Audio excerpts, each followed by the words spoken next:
Yes, rating shows is stupid. At least it is for me personally. While Arcane was airing, I was scrolling through these IMDb rating slideshows on TikTok, and as one does, I opened the comments to find some guy saying, Arcane is a top 2 animated show of all time, and it's not number 2. And then the replies would be flooded with, I love Arcane, but it does not beat Attack on Titan. And I just had to sit back and ask myself, where would I even rank Arcane? And the answer is, I can't rank it. To kind of answer this, I want to talk about the 2 shows that were being discussed in the comments, Attack on Titan and Arcane. Now, Attack on Titan might or might not be your favorite show, but it is inarguably one of the greatest shows ever made, like ever. That first episode grabs you by the neck, throws you into this insane world where everything is a threat, amazing for a 13-year-old boy. Then you keep watching, and it unfolds into this incredible shonen show with amazing fights, animation sequences that make you feel like you're flying, and it's all covered in this thick layer of mystery. Where are these guys, and what the hell is going on with these things? But its quality isn't the only thing that plays a role in how good the show is, in my opinion. This part might be a bit controversial, but I have always been a big believer that community plays a role in how good a show is.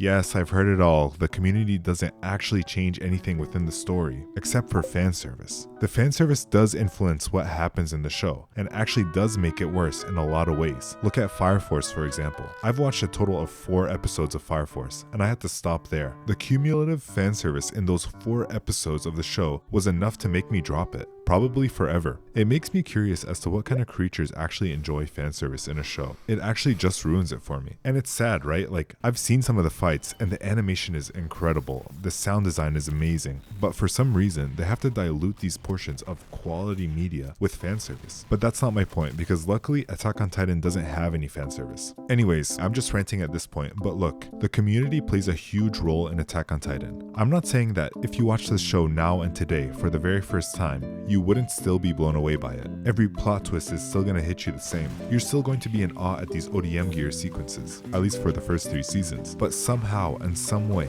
watching the show now will never be the same as watching it as it was being released. When I think about this point that I'm making, I mostly want to talk about my experience with season 4 of the show. If you were there, or honestly if you've watched the show at all, you probably clicked on this episode, loaded the first few seconds, and then sat there like, who is that? What am I watching right now? That confusion was universal. Here's a conversation between me and my friend the first time we watched the first episode of season 4.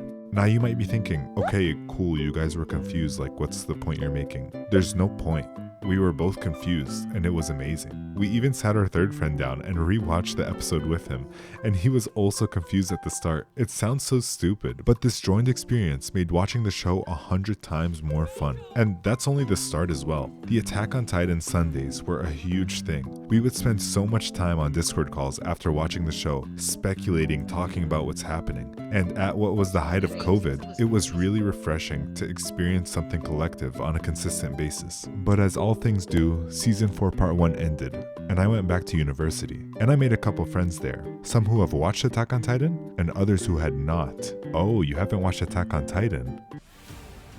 We caught her up real fast, and just in time for season 4 part 2. After the finale of the first part, we were so incredibly excited for the story to continue. Attack on Titan Sundays were back, and even at the height of our university careers, juggling work and school, me and my 2 friends would carve out 30 minutes every Sunday to sit down and watch this show together. And those are some of my favorite memories. Season 4 part 2 had some crazy stuff going on, so you can imagine our reaction to some of these plot points. I remember turning my head during one of the craziest reveals and just seeing my 2 friends with their jaws dropped. And if you're for some reason still watching this video without having seen Attack on Titan, bro, go watch that right now. The show is insane, and if you have a friend who hasn't seen it, even better. Being able to share that experience at the same time only makes the show more enjoyable to watch. One of the craziest things to happen was my friend who had insane intuition guessed an entire plot point. Like, I'm sorry, how did you even guess that this child was going to become the Jaw Titan? My money was on Reiner dying. And sorry for the spoilers, but being able to dodge spoilers was also a part of the game. The show would build up tension behind these huge unanswered questions that you just knew were going to have huge reveals.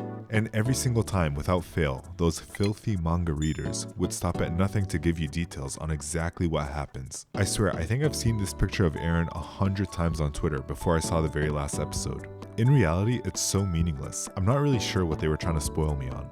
But dodging spoilers wasn't just an online task. One of my friends, who's a chronic Wikipedia reader, would spoil himself on every single show, and then come to school and start talking about what he's learned. Once after lunchtime, he found out I was watching Attack on Titan and decided to discreetly spoil it for me. Before he could, my friend told me to run. So with full trust in my friend, I sprinted down the hall, and I ran and I ran.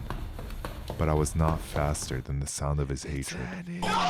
The yell still echoes in my ears to this day. And that kind of sucks, but that's also kind of my point. As much as I've gotten spoiled on these meaningless and maybe not so meaningless moments, my experience over the last 10 years, from choosing to not open a comment section, not clicking a YouTube video about Attack on Titan, not clicking a trending Attack on Titan tag on Twitter, only built more tension for what was to come. And damn, did it make those reveals worth it. Now, I'm kind of blabbering, but this all relates into my experience and how I personally rate Attack on Titan. Me having an experience with the show outside of the show alone makes it place in my top 10 anime. Another thing that made Attack on Titan so special was that I was able to watch each season as it was being released. I started watching Attack on Titan when I was 13 years old, prime shonen watching age, which in my opinion is encapsulated perfectly within that first season. And as the seasons came out over the next 10 years, the story developed into more of a political commentary. It's as if the show was able to grow alongside me. Just to sidestep for a second, the Dragon Ball series was the first anime that I ever watched. But as Dragon Ball continues to be written and released, it has only developed into stronger enemies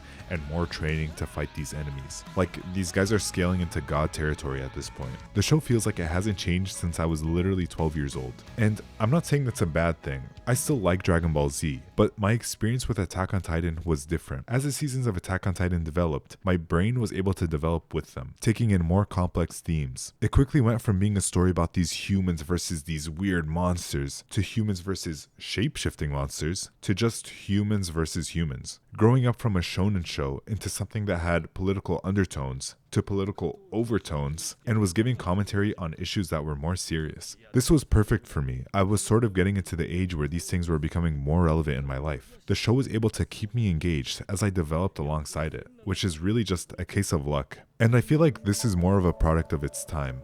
As I was growing up, I still continued to watch the cartoons I would watch as a preteen, but a common theme between all these cartoons is they all seem to grow up alongside me. Adventure Time, Steven Universe, Gravity Falls kind of. These shows were all able to take me seriously as a viewer, which only increased the show's capacity to be enjoyed. Anyways, watching season 2, 3, and 4 and getting a glimpse into the enemies and their motivations, understanding that you can't really hate any of these people. They're all victims. It's like they kind of let us think about it and feel smart. And it's not like everyone's experiencing it like this, right? There's still genuinely people out there who are hating on this little girl for being a part of a war as if she wasn't basically forced into it. And they're probably younger, and that's okay. My whole argument here is that everyone's experiencing the show in different environments and at different points in their lives. And even though Attack on Titan in a vacuum is an incredible viewing experience, that experience can wildly change based on the environment you view it in. And then people want to compare this show to Arcane. First of all, what a beautiful show. I genuinely can't explain what it was like watching this air.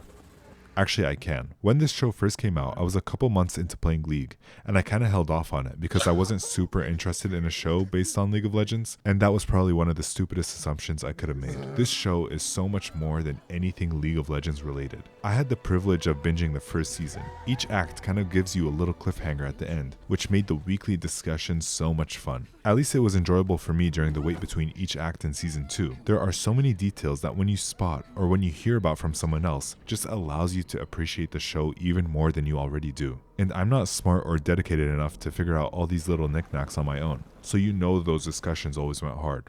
Now, because Arcane didn't have any source material and couldn't be spoiled, I was able to experience its online community in full.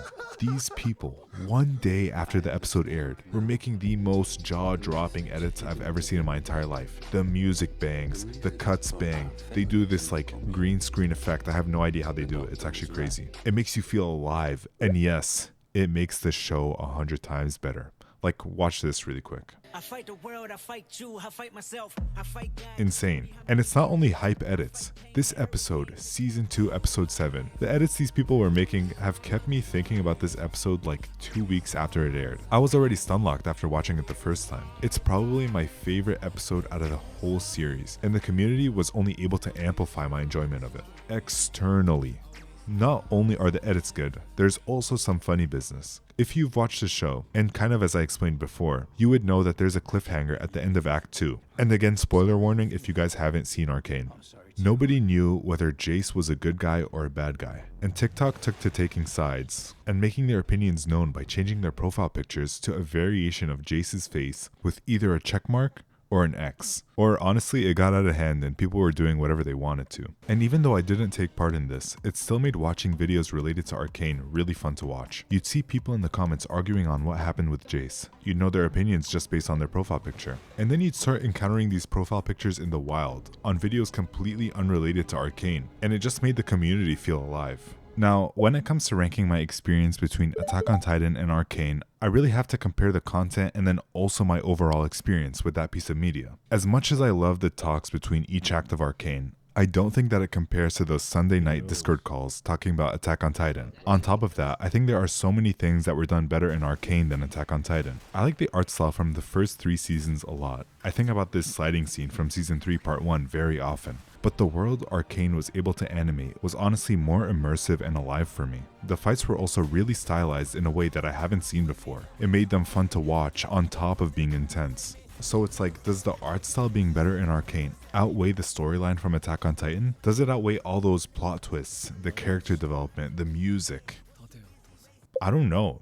And I personally can't put one over the other just based on the attributes of the show alone, which is why I have to go back to my overall experience, external and internal. To me, this is an impossible task, but I come bearing solutions. Enter the topster list. In my opinion, this is just a much better format. A list of 25 pieces of media, not really ranked in any way, shape, or form, but more of a collage of favorites. In this case, I just kind of threw everything from all forms of media into one list, and this is essentially me and the things I really love all wrapped up in a single place, at least media-wise. And don't get me wrong, I can definitely note some issues with this style of quote-unquote ranking. You know, I can't really compare my love for Fortnite to my love for Frank Ocean's Blonde. But at the same time, I kind of can. Both of these things were introduced to me during really transformative periods of my life, and they were able to facilitate what I was experiencing during those periods of time. I think I can say that to every single thing on this board. The emotions that these pieces of media elicit are all on the same wavelength of intensity. I can't compare Frank Ocean's Blonde to Fortnite objectively, but just based on my experience with both, they are really on that same level of good. And that's kind of my whole point. I will never be able to rank these things objectively, because to me these pieces are more than just their base components.